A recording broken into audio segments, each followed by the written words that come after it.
All right, folks, welcome back to the show today. Joining me is author, researcher, and filmmaker Mike Ricksecker. I'm really excited to have you on today, Mike. How are you doing today?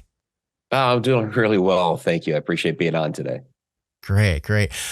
So you've got a pretty wide array of things that you're involved in, a lengthy resume, if you will. Can you give the listeners an overview of what you're all about and what you do? Primarily, I'm an author. I have 13 books to my credit. Most recent release here, just at the very beginning of August, was Travels Through Time Inside the Fourth Dimension, Time Travel, and Stacked Time Theory. People may recognize me from a handful of different television shows. I've been on some episodes of Ancient Aliens, Unexplained with William Shatner, The Alaska Triangle, which is what my book, Alaska's Mysterious Triangle, is based off of, and some programs there on Gaia TV as well. That's very cool stuff. I'm sure there's some listeners out there that will recognize your voice or your face if you're watching on YouTube or listening on the podcasting platforms. So can you tell me what's the Mike Ricksecker origin story? How did you get into all of the strange, unexplained paranormal phenomena? Yeah, kind of like a lot of other people that get into the strange and unexplained, is something strange and unexplained happened to me. And this goes back all the way to when I was about 8 years old. Woke up in the middle of the night. There's a tall, dark figure standing in the corner of my bedroom. And, I've done a lot of research on shadow people, shadow entities. I have a book, A Walk in the Shadows, on that. My series, The Shadow Dimension, as well, which is on Roku channel and Tubi TV. But at that point in time, as a kid, I had no idea about shadow entities and beings and this sort of thing. I thought there was just, somebody had broken into the house and, was going to rob the place, kill me. I don't know. I mean, that's where your mind goes at that age. And I'd seen enough, TV and movies at that point to figure out that I had enough time to gasp, and that was it. That was going to be done. But fortunately, I'm still alive to tell the tale, which is good. But did do something very unusual. So this being approached my bed, leaned over, and I'm staring into this blank black face. There's just nothing there. No eyes, no nose, no mouth, no facial features that I could recognize. And I'm trying to scream. My mouth opens up, nothing comes out of my mouth. But did something quite unusual at that point. It grabbed me by the wrists, crossed my arms across my body, and then ran off down the hall and, of all places, into a closet. By that point, I found my voice, found my legs, ran off screaming to my parents' bedroom. And, I have very nice parents. They're trying to calm me down, console me, trying to tell me that I just had a bad dream. But I knew I hadn't had a bad dream. This was something that I was awake for and truly experienced. And so that was my first really significant paranormal experience. And I had several after, not at that house. That house I would never call like a haunted house or anything like that. But after we moved from there, elsewhere, I had some other experiences, but that's really where I got my start. Yeah. That's, I feel like a lot of people report similar experiences. And it's just one of these unexplained things. Now, you're from Ohio originally. Correct. If I'm not mistaken. And there's definitely a lot of high strangeness in that part of the country for sure. So this kind of phenomenon seems to be anywhere, really. Yeah, absolutely. Yeah. Originally from Ohio. I had moved from there when I was about 3 to Massachusetts, and that's where I had that experience. But when I was 13, I moved back to Ohio and experienced more strange things. Gotcha. Yes. Well, I am wondering, as I was looking through all the things you do, you have something that's called the Connected Universe Portal. Can you speak about what that is? Absolutely. Yeah. The Connected Universe Portal is an online learning site. There's a members area, but there's also a couple of standalone courses, like one on ancient Egypt. There's another on shadow beings that takes you through, all the different kinds and the type of phenomena, whether they're, interdimensional beings and a lot of different ideas and topics. So those are a couple of standalone courses out there. But then the member side gives you access to the full classes that we do every Wednesday night. There's behind the scenes videos, monthly Q&As. There's a whole bunch of articles back there. I do a lot of video blogging, and then you get everything from that I have on ancient Egypt from the couple of times that I've been over there. We do a yearly tour on that Stargates of Ancient Egypt tour. So the next one's coming up in April. Then there's Ireland travel vlogs out there, American Southwest, and so basically kind of step by step through all these wonderful areas. And so that's the member side of the portal. So there's a lot going on out there. Yeah, that sounds like a great website and program. Definitely people check that out. I'll link it in the show notes for sure. So I've been looking into some stories about things like time slips and time travel lately, and maybe it's synchronicity, but you've recently published this brand new book that's all about that subject matter and a whole bunch more. Right. And this is a brand new release. I would love to hear some highlights if you're willing to talk about some of your findings in that kind of stuff. Yeah, absolutely. So Travels Through Time. It breaks down what time really is. Time is just a human construct. It doesn't really exist. We use it as a tool to keep track of our days, seasons, try to get to work at the right moment so your boss doesn't get upset with you, that sort of thing. So it breaks down what time really is. It explores the possibilities of real-time travel and how that might be possible. So we start, getting into the idea of, the different dimensions. We see time travel in ancient symbolism. Get into the different phenomena regarding time slips, like you were talking about, what I call the doppelganger effect. Instances in which the future is influencing the present, dreams and eternal knowledge. There's a lot of different areas that we cover within this book. Yes. What would be one of your favorite time slip stories? Oh, there's several. I have an entire chapter dedicated to that, but probably people know about the Versailles time slip, and I start the chapter off with that one, kind of review it. But really, one of my favorite ones regards the Conjuring House or what they call the Conjuring House in Rhode Island. That the Perron family haunting that the movie The Conjuring was based off of, and that particular haunting very, very different than what happened in the movie. And this was something that lasted over a 10-year period of time.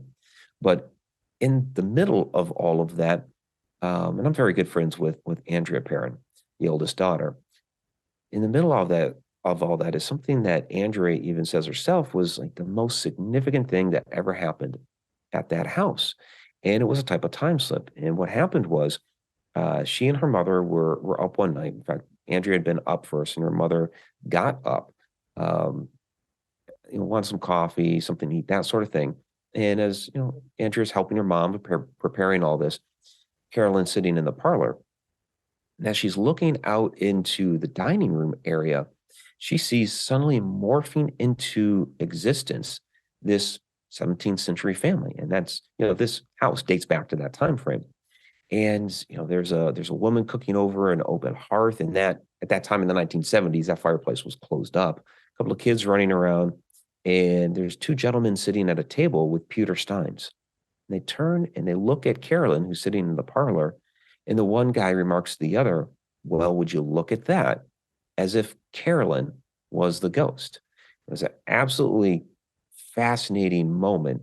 And I believe I understand, at least in part, what helped to power that whole thing, that whole event.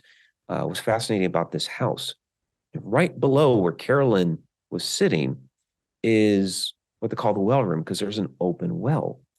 And, it's still open to this day. There's water in there and all of that. But then the room itself is constructed of limestone walls capped with granite blocks. And this is something that we see in a lot of our ancient construction, especially in Egypt. Limestone, granite, there's water nearby. And so this is acting like a perfect little power plant to really charge that house. And some of the most significant things that happened in the house were basically straight up from this well room. So you have this time slip, and then above in the second floor, there's that would have been Andrea's bedroom, and all kinds of crazy activity happened there. But yeah, that's one of my favorite. Yeah, that's super interesting. And the more I've looked into paranormal phenomena, hauntings, and that kind of thing, the role that the geology plays is becoming more and more evident that it's a big factor, whether it's quartz crystals or limestone, anything like that. And then you can also kind of look at something like stone tape theory too, for like residual replays and stuff like that. It's very, very fascinating stuff. Now, as far as something like time travel, is this something that's ever going to be possible? Or do you think there could be time travelers today that we just don't recognize or know that they're here? Yeah, I do. And, time slip itself is a type of time travel. It's really, two moments in time that happen to be resonating at the same frequency for just a moment. You get a glimpse of another thing. So, while they didn't stay within, that moment of existence for very long, it's still, they were able to. And yeah, I think we're eventually going to get there. I think there are time travelers today that are amongst us. But when you take a look at theoretical physics, scientists will go down the route of either we need to build a machine that uses X amount of energy, might need to harness energy of the sun, crazy things like that, or we need to go to a black hole where the black hole is bending space and time. It's like, okay, we're not getting to a black hole anytime soon, and we're not harnessing that much energy. So we have to look at other things. And so I have something I call stacked time theory. And it's really, it's an idea that I started playing around with like a couple decades ago. And as I continued to do research, I discovered, Einstein was kind of toying around with this sort of idea within his ideas of the space-time continuum, and then his concepts of what he called the block universe. And I basically was on the same path, but I took it a couple steps further. And with stacked time theory, what I liken it to is take where you're sitting right now. Every moment in time that has happened, is happening, or will happen are all happening concurrently in that space. And each of those moments are stacked on top of each other like photographs. And so when we have something like a time slip, it's really like two of those photographs in a stack that, again, are resonating at the same frequency and kind of bleed over into each other for a moment. So when it comes to real time travel, we would basically have to allow our consciousness to step out of where we're at right now, which is the fourth dimension, up to the fifth dimension, to be able to essentially see that stack of time and be able to find the moment to go to. And I believe that will have more to do, again, with the consciousness and being able to will your consciousness and being able to tune its frequency into one of these moments. Very interesting. Now, going back to things like time slips and people seeing certain things, like whether it's an apparition or even like a cryptid or a UFO, do you think this could explain some of these things that people report seeing that there's really no tangible evidence for? Some of them, and perhaps even many of them. Now, some people in the ufology community have, gone so far as to say, and I think they're on the right track, that UFOs, UAPs are not extraterrestrials from another planet. They're ourselves, time travelers from the future. And, I give it credence, but not all. And I think we kind of make that mistake sometimes where we come up with an idea and say, oh, well, it's a great idea. It's plausible. So that must be what all of these cases are. And it's like, no, no, no, no, no. Some of them, sure. But I do believe that we have physical craft coming from, other planets that have, landed here, or crashed here, and what have you. But the idea that some of these are time travelers that are us from the future, I think is certainly plausible. And again, I'll take it a step further. I don't necessarily believe that it's just us from the future. You got to think about this. Our planet is 4.5 billion years old. It's got another 5 billion years to go. Humanity's only been around here for a very, very short period of time of that. In fact, if you look at the dinosaurs, which went extinct 65 million years ago, that was just over 1% of the age of the planet ago. So and that's Yes. a long time. Humans weren't around. So how long are we going to continue to last on this planet? Humans seem to think, oh yeah, we're gonna last forever. Yeah, I don't know. I don't know about that. But so if we destroy ourselves, if conditions become such on this planet that we can no longer survive on it, and maybe we have to leave, the planet to be able to survive elsewhere. At some point in the future, extraterrestrial race may find this planet, come here, colonize, build themselves up, build up their technology, and let's say they also develop the ability for time travel, and they are curious about the planet's history and go back in time to take a look. Well, okay, it's a time traveler. Yes, they're from Earth, but they're still an extraterrestrial from some other planet. So there's other different scenarios that we could look at with that. So I leave a lot of possibilities open and don't just pigeonhole myself into one idea here. We have to explore all these different ideas.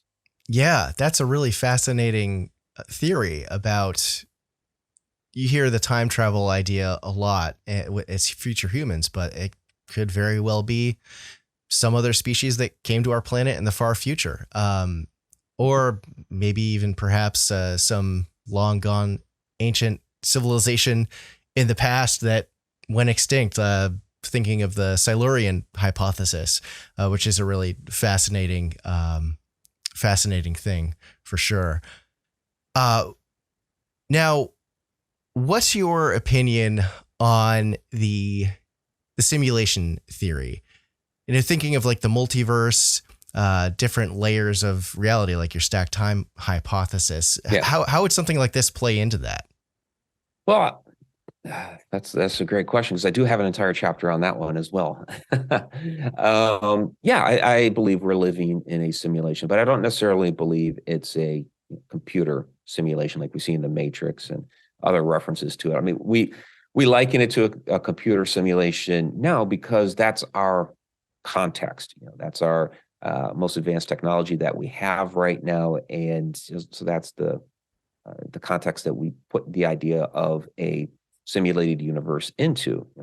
You think back to Nikola Tesla, and he had built what he called an automaton, which was really a drone, and he had ideas for building an automaton of himself and basically putting artificial intelligence of it. He wanted to create it like a sentient being. Now, his idea, though, is, we're using gears and wheels and radio waves. He had no idea about the silicon microchip at that point in time. So again, his ideas for that technology was in a very, very different context than what we've developed now. So therefore, whatever it is that's powering this simulation is probably far beyond what we are conceptualizing right now. All of that said, I think it's going to be something more that's kind of organic, biological, maybe molecular in nature. If you look even back to our ancient texts, our ancient religious beliefs, you have, they basically talk about us being in a simulation without using that term. So like, Eastern traditions talk about reincarnation. And so what we have here is the idea that we are coming from somewhere else called the home world, for lack of a better term. We come down here to Earth, kind of quote unquote log in. We live out our life. This is the simulation. And then when our life is over, we go back up to that home world, start the whole thing all over again. It's the same thing as logging into a computer program. Maybe it's a flight simulator, it could be a computer game, whatever it is. Playing around for a while, going through that simulation, learning something, whatever it is, and then we log back out, which is kind of the same thing as passing away. So our ancient texts are already talking about this sort of thing.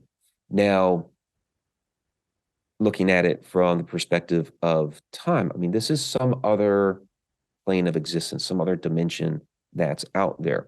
We don't know if it's the fifth, sixth, seventh, whatever. We have up to 11 hyperspatial dimensions. So we don't know which one that's on, but it's up there somewhere. And so their concept of time is very different than ours, and they are able to look at it from that location, almost like we would look at an object. Like everything, we're on the fourth dimension. Everything that is below us, we can see and interact with. We can't really do that with dimensions above us. We might get glimpses of them sometime and not really understand what it is we're seeing or looking at. And so, it really, there's so many rabbit holes that we could go down with simulation theory. Oh, You're yes. talking about, consciousness. It could choose where it wants to go. So, I'm living, right now, 2023, but part of my consciousness, because I believe all time is existent at the same time, another part of my consciousness, it might be back in, I don't know, the 1400s, another, back in, 2000 BC. It's all over the place. And another in, 2133. Yeah. It's very, it's hard to wrap your mind around that kind of thing, but it's a super fascinating theory that, you have all these ancient religions talking about something that's a very similar concept to this simulation theory, whether it's Christianity or Hinduism or Buddhism, and especially with Buddhism, with the idea of reincarnation. You're logging in to learn some lesson or work out your karma, and then you start the cycle all over again. And maybe it's just this consciousness source field that the universe wanting to experience itself. Yeah. Exactly. Yeah. Now, shifting gears a bit, you are a filmmaker. You've been involved with several TV shows, and you've been working on this docuseries called The Shadow Dimension. I'd love to hear about this and your research into this whole phenomenon of shadow people. Obviously, you had an experience as a child. So this was probably a big catalyst for, something that you wanted to look into very seriously.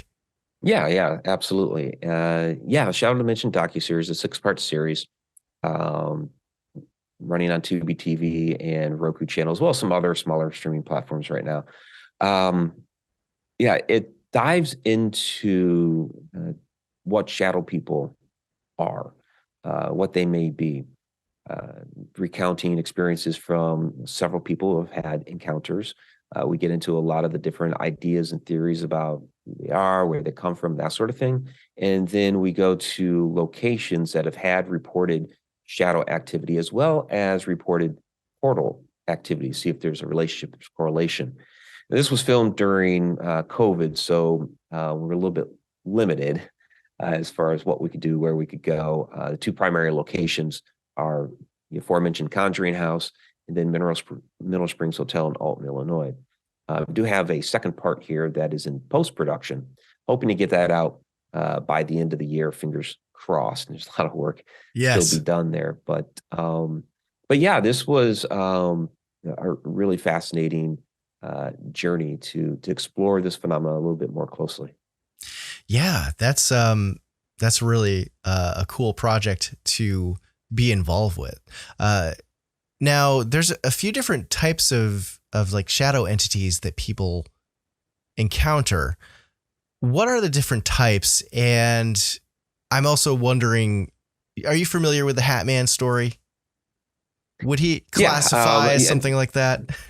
So, when we talk shadow beings, they are all kinds of different things. So, a lot of times I get the question, what's a shadow person? And it's like, okay, how much time do we have? Because there could be a lot of different things. And there are different types because, human mind tries to, categorize, compartmentalize what we see and experience to make better sense of it. So, there's like the, what we call the humanoid figure, which is just your basic, shadow person. There's hat wearing entities like that. There's hooded figures, there's crawlers, there's mist wisps, all these different kinds.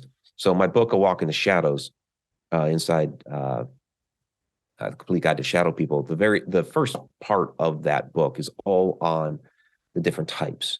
And we get into the relationship with sleep paralysis and get into uh, what they really are. In the third part, the interdimensional beings or the extraterrestrials, all of that sort of thing. And then the last part, part four, is on. There's a lot of people out there believe that all the shadow people are evil, nasty, nefarious, darkest the dark, etc. And so I try to shed some light on that aspect of it in that fourth part. Gotcha. Now, where exactly do you think these things come from? Are they an archetype of our psyche? Are they from another dimension? Just what's the deal? It depends on the particular shadow. Some of these, they're human spirit that it's a person that has passed away. And sometimes, they might manifest into our plane of existence as an apparition, having a little interaction or whatever. But sometimes they can't fully manifest as an apparition, and they just come off as a shadow. Some of these are extraterrestrials. They have come down here to Earth, or they may be traveling interdimensionally. They may be projecting their consciousness.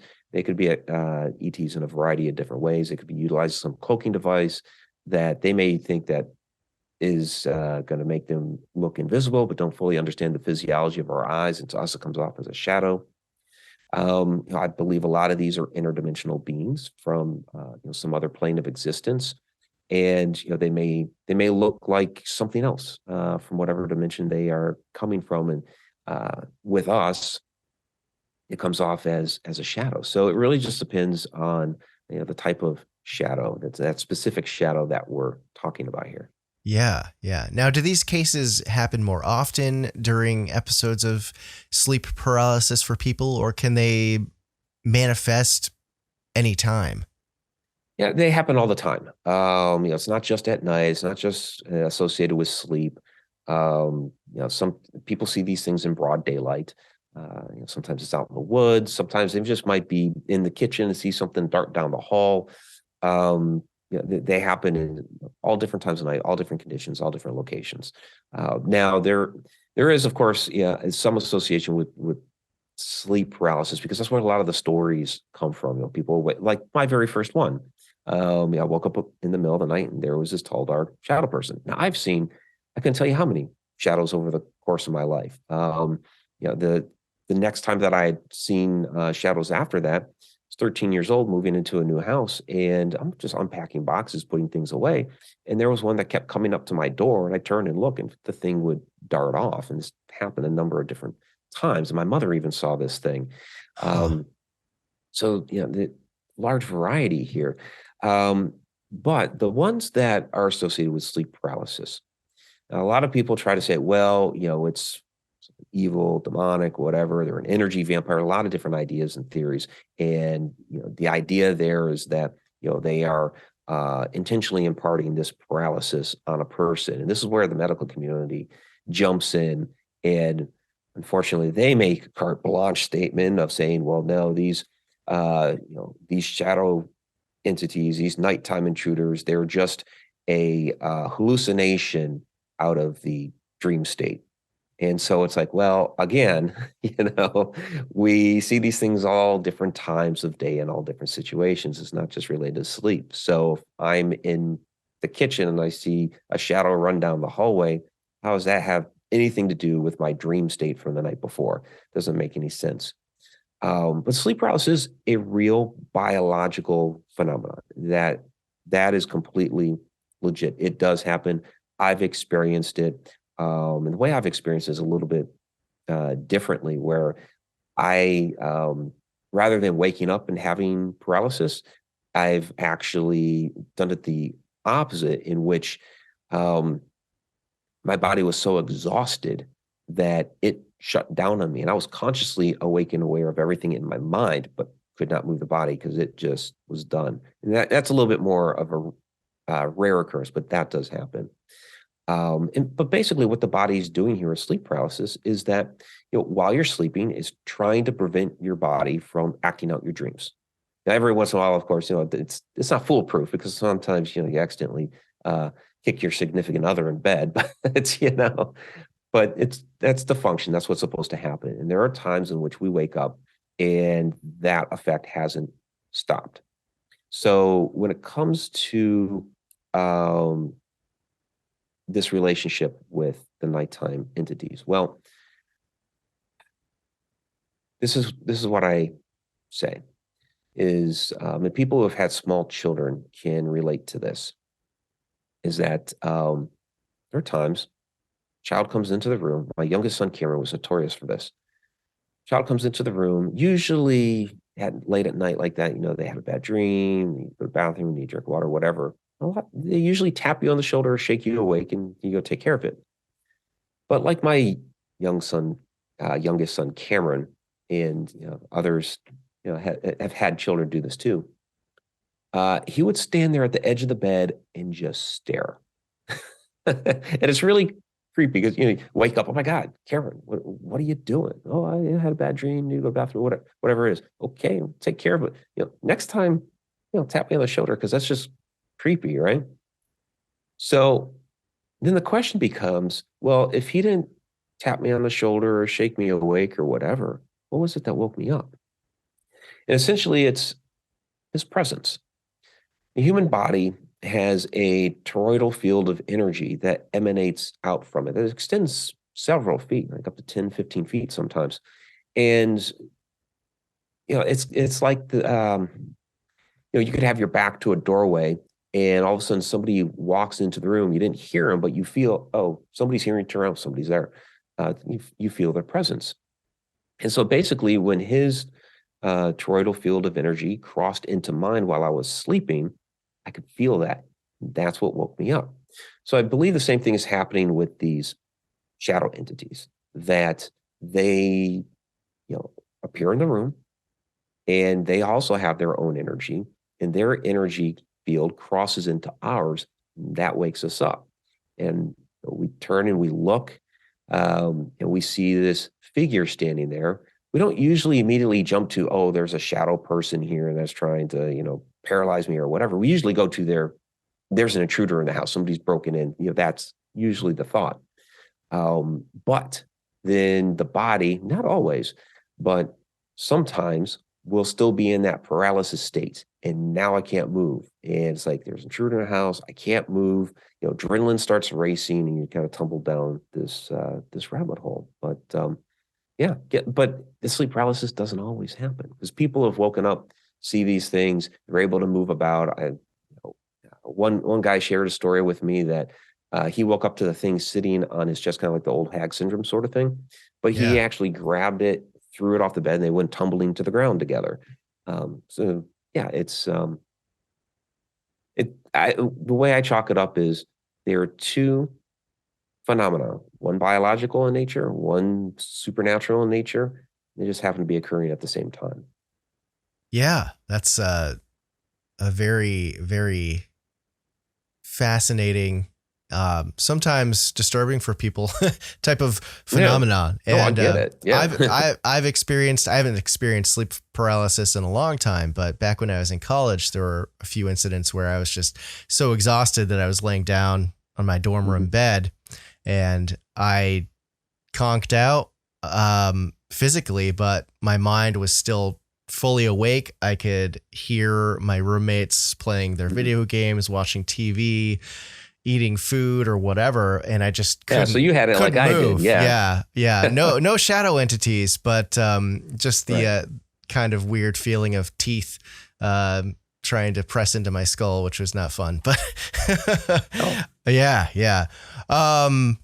Now, let's see. So shifting gears again from shadow people, you've been involved with multiple shows like Ancient Aliens, as you said, or the Unexplained. That's all very fun and cool stuff. But you've also been involved with the Travel Channel's Alaska Triangle show. Right. And I would love to hear about your work with this. And if you can tell us a few cool stories that you've found out about while working on this show. Yeah, absolutely. It was a surprise to work on the show. They had contacted me originally because they came across one of my videos on YouTube about portals and supernatural activity and the relationship between them.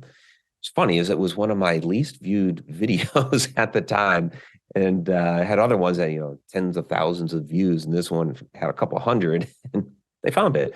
So like, okay, cool. So we're talking, and we got on a Zoom call and everything, and they're asking me about different phenomena about portals, electromagnetism, ley lines, all that sort of stuff.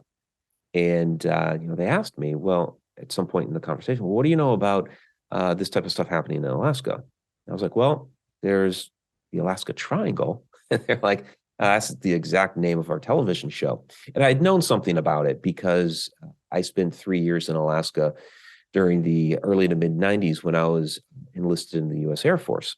So 1992, 1995. And so I got to see some strange things firsthand while I was up there. So that was, so they flew me up there. It was very cool to kind of go back, visit some of my old haunts. And then we did the filming on the side of Flat Top Mountain, just outside of Anchorage. And there's still, even though it was May, still snow on the ground and all kinds of stuff like that up there.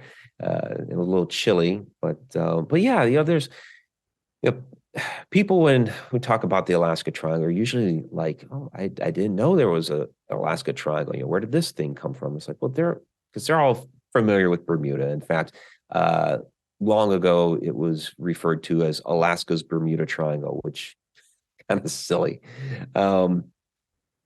But yeah, these triangle areas of the world, they're all over. There's several specific locations like Bermuda, Alaska. There's a Dragon Triangle out in by Japan, which the history for that is like far older than even Bermuda.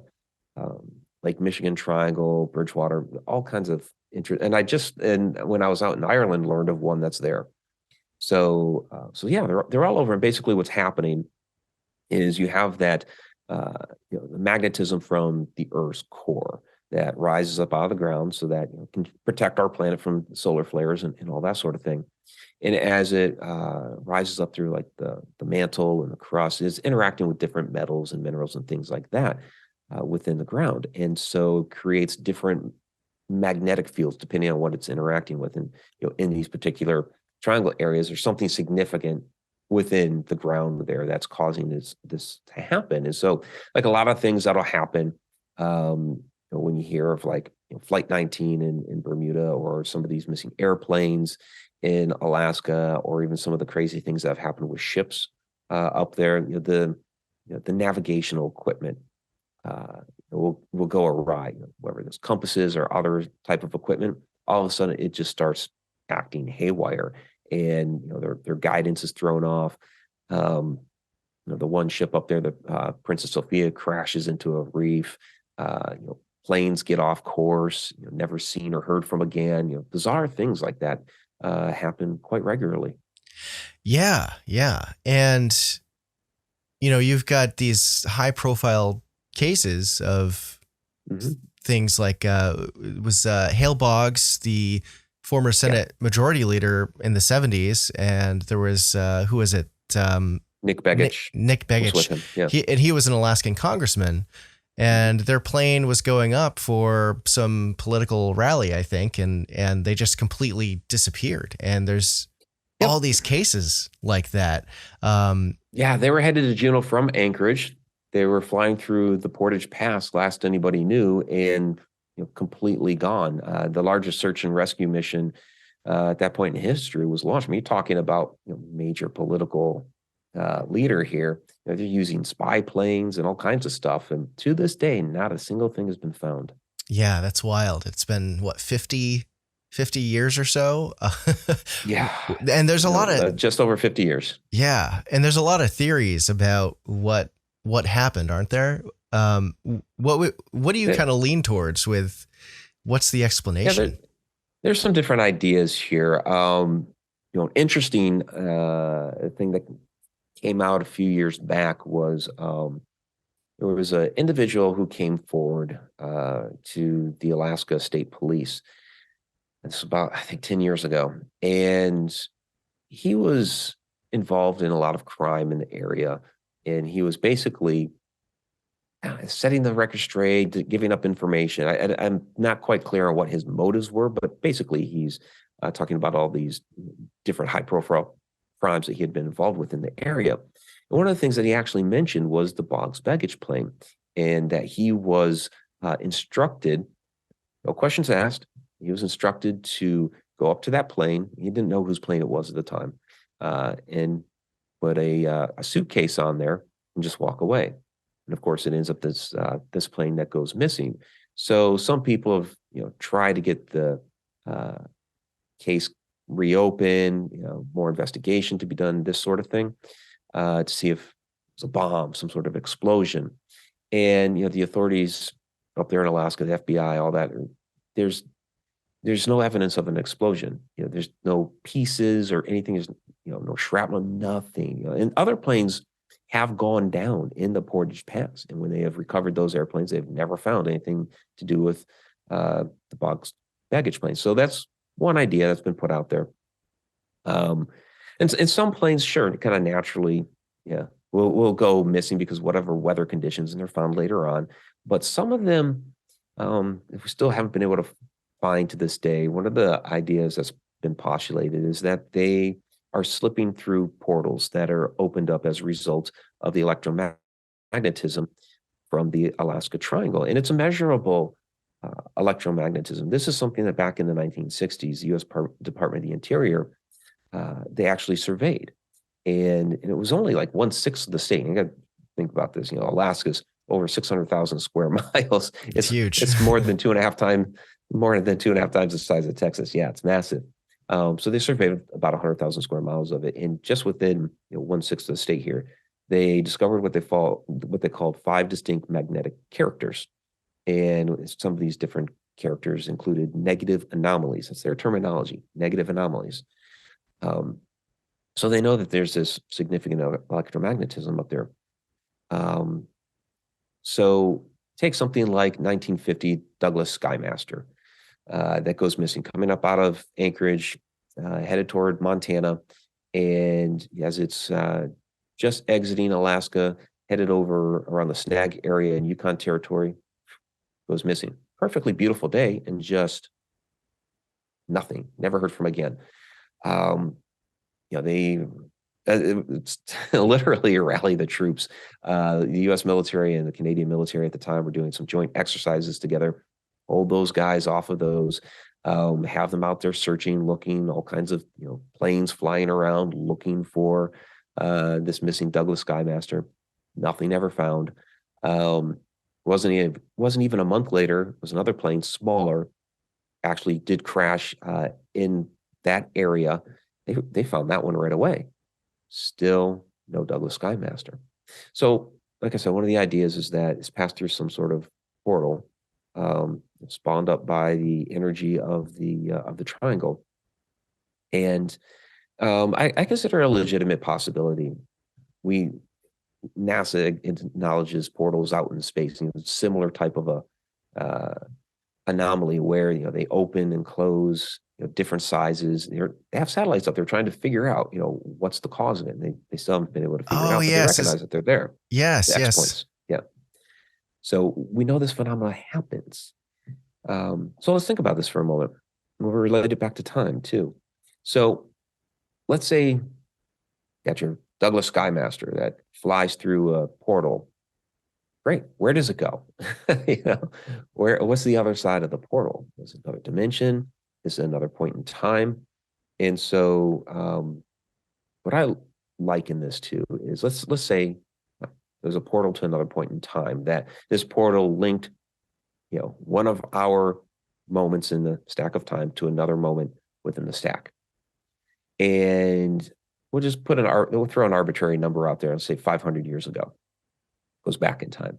Well, what would a Douglas Skymaster, very large plane, look like to the indigenous people in Alaska 500 years ago? They have no context of what an airplane is. Right. But they know what a bird is. And now you have this very large, the plane has large wings. So you have this thing in the air, very large wings, that's making a whole bunch of noise. Was this where some of our Thunderbird legends come from? Were they actually observing planes that had slipped through a portal and gone into the past. And now this is what they're observing in the sky. Wow. That's a theory right there. I like that one. Yeah, that's super interesting. Yeah, I'm familiar with that case too, and I remember reading that there were some really faint radio signals that people were trying to intercept, and then they eventually just kind of faded out. And the theory behind that was that maybe it was the plane's last attempt to, after going through whatever portal or vortex they went into, they're trying to maintain contact with air traffic control, and it just cut off. Yeah, faintly Terrifying. came through, and that was it. Yeah, and radio waves are on a different frequency, the different wavelength than physical objects. So, yeah, very possible that physically, we're not going to see it anymore because it is passed on into that other plane of existence. But it's possible that sound working on a different wavelength could come through until the portal or whatever completely closes. Yeah, yeah. Now, you spent some time stationed in Alaska. You mentioned. Were there ever any rumors of secret goings on up there, secret facilities? Well, did you experience anything bizarre going on that you could talk about? Yeah, I mean, as far as like secret facilities and things like that, yes. I can't tell you what they are or where they were. Of course. But yes, there's all kinds of secret hidden things up there. And so that leads into like a lot of the stories and rumors about, concerning like the Black Pyramid, is there a UFO base under Mount Hayes and all these different things. Because we know that there are hidden military facilities up there. Yeah, I mean, I observed some things. A lot of people have asked me about UFOs. I did not see a UFO while I was there. Did people talk about UFOs while I was there? Yes, people talked about UFOs while I was up there. I didn't see one myself. In fact, it was actually up until 5-6 years ago when I actually saw my first UFO. So those stories were certainly up there. For me, the strange experiences that I had up there, as did many other people in the facility where I was at. Again, it's a shadow person story. And I was on Mission Unexplained recently here talking about this particular story. And the one thing, it was a good show. They did a decent job of portraying everything. But they left it as to like, I was the one having the experience. It's like, no, we were all having the experience, or at least most of us. Because we would see, and a lot of times it would happen in the back office area where we would see, this shadow being, or maybe sometimes multiple ones, moving around. A lot of times down this one hallway that went back to you have basically like cubicle world and then a couple of other offices in the back there. Sure. And then on the left-hand side was the communication center, and then a room where we had server racks and things like that. So back behind the partition world, right, cube world, there was a spot there, kind of like a storage area where they kept other cubicle partitions, and then there was a door to an old vault. No idea what was in there. Never got a chance to explore it, but a lot of times, these shadows would dart back into there. And I remember when I first, got to that facility, because I'd spent a year across the street, the squadron networking center, waiting for my security clearance to come in. It's a new airman, takes up to a year for that to happen. When I was finally cleared, I went over to the Alaska Command Building, and it was in the basement there that we were at. And so when I had my first conversation with my supervisor, which was like a week or two after I first got there, because he was like on leave or temporary duty somewhere or whatever. So he finally comes back, and I'd already started to see a few things like, it was weird around here. We're sitting down, we're having a conversation in his office, and just like this shadow walks by the door. And I had kind of looked at it like that, and he saw that I had reacted. This is all he said. He's like, yeah, that happens sometimes around here. Like, oh, okay. He just left it at that. Because this was something that, yeah, you didn't want to take it too far up the chain, because you don't want to find yourself down at mental health and have your security clearance revoked and all that sort of stuff. So it was really kind of like small conversations, whispers, some chatter back and forth between between many of us, because you'd be walking with a buddy, down the little hall, maybe headed toward the little snack area or whatever, and then all of a sudden, you see something walk by, you kind of look at each other. Um, the prevailing story that was told to me was that the building had once been a hospital, and where we were at in the basement there had once been the morgue, and where the server racks were where they kept the coolers. And it's like, okay, well, that makes sense. These are, some sort of human spirits, human energy, whatever that left over from the deceased that were brought down here. And that's a story that I thought for years. And when I started doing the research for Alaska's Mysterious Triangle, I want all the facts, right? So I'm looking up information on the building and discover that it was never a hospital.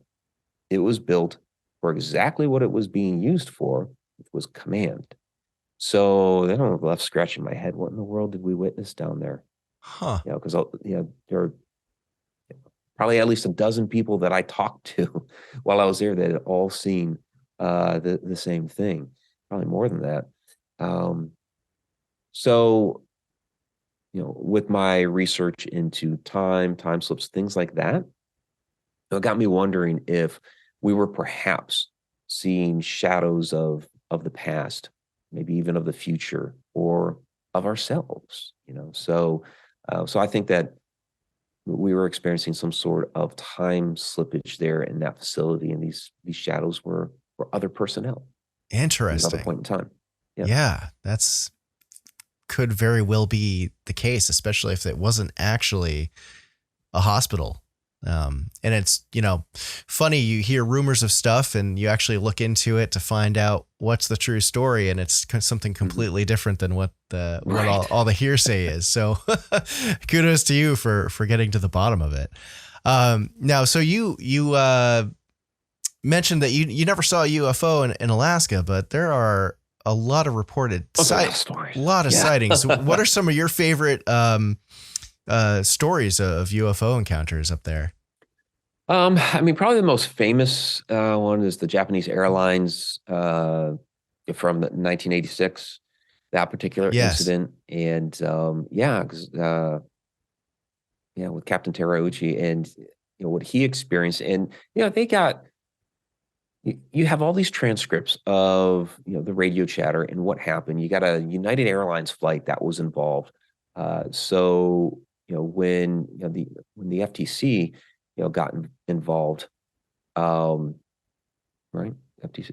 I think I have that organization right. It's all those acronyms, right? It's hard to No, remember. the FAA. Sorry, the FAA got involved. They had a very compelling UFO case.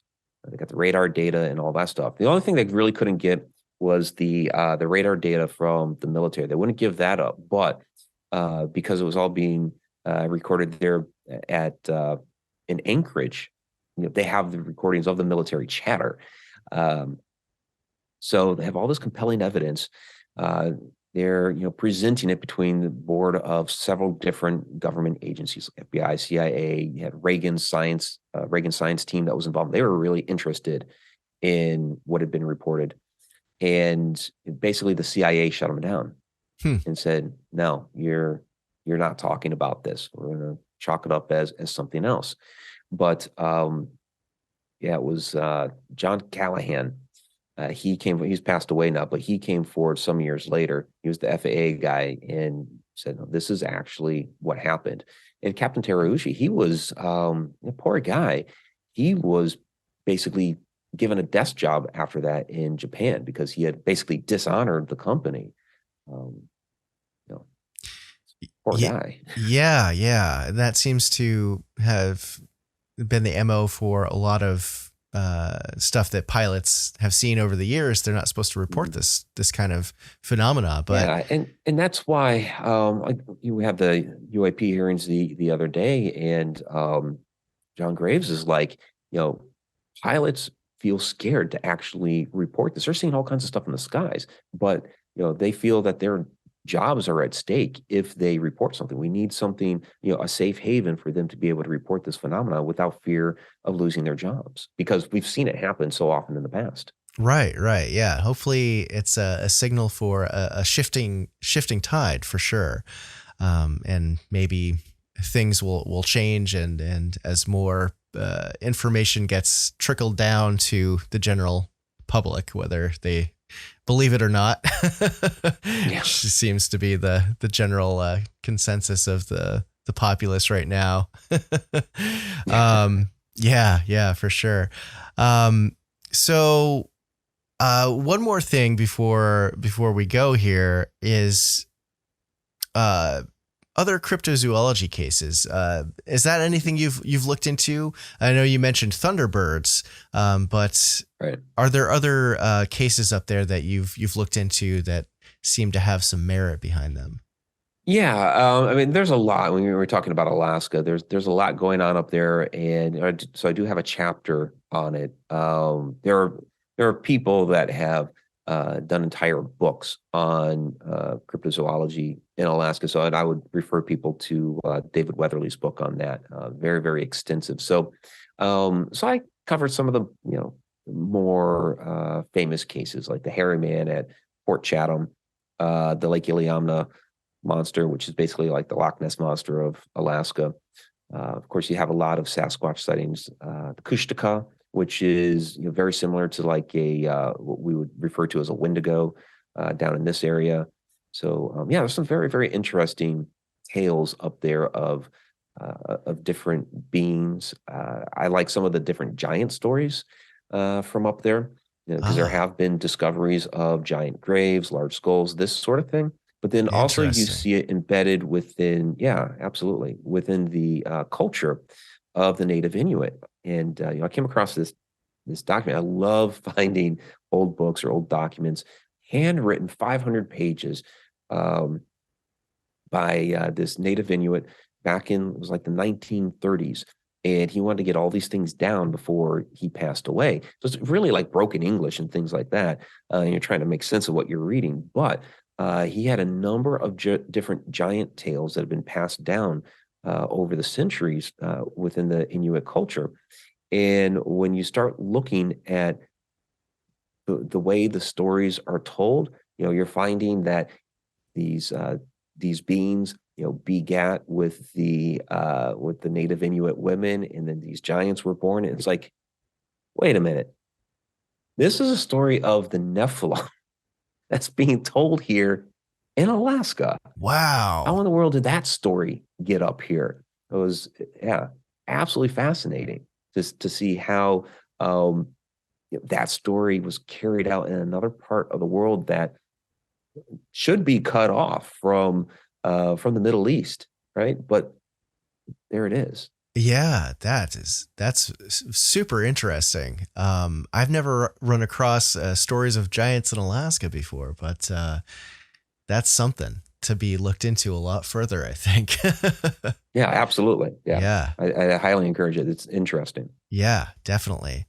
Well, Mike, this has been a really great and enlightening conversation. Thank you so much for coming on today. Can you tell my audience where the best places are to find you?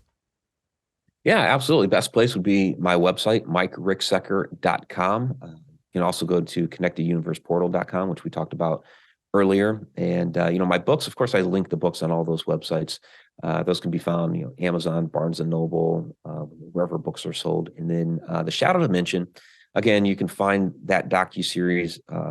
Best place would be Tubi TV or the Roku channel. I also have a website for that, shadowdimension.com, which links to all the different platforms that's currently on. But those would be the primary places.